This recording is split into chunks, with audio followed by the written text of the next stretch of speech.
quite a bit.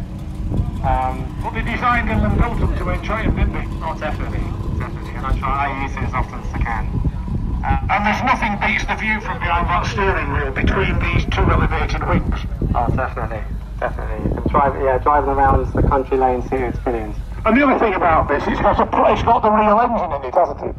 Yeah, this is air-cooled 3.2 litre. It sounds right, it goes right, it performs right. I'm sorry, the modern 911 does absolutely zero for me.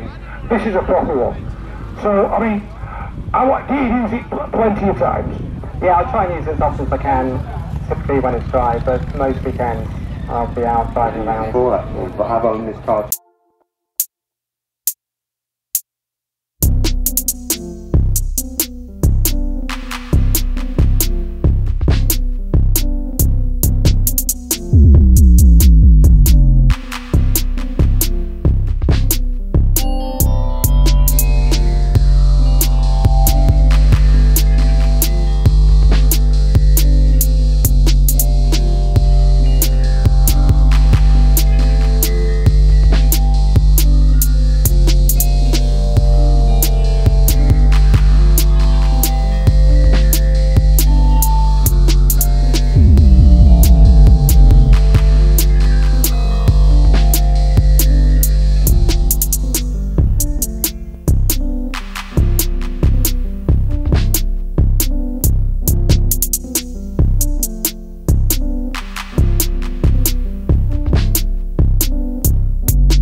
I'm delighted to announce the winner of the 1990 to 2005 category is, I'll tell you it isn't, it's not the Ford Escort. It's the man that owns the Astra GTE. Well done, sir, thank you very much, and well done. And thanks to everybody for bringing the cars in 1990 to 2005. It is constant proof of how popular this category now is. Speak out of experience, I used to own them, but they are a phenomenal ground tourer. Oh, they're great. I mean, I used to work with before disability. And the gathering in Blackpool in 2022. Yeah, okay. But yeah, when you talk that version next to the earlier one, there's quite a lot of differences, actually. You have a sports car and a convertible and you are in the arena, please feel free to leave it in the arena. If you do not own anything sporty, or open tops, or convertible, or you want to be called Trevor Arbor, get it out. So, next category, sports cars and convertibles. Any convertibles that are in the arena at the moment, you are more than welcome to leave them in. The rest, thank you very much for coming into the arena.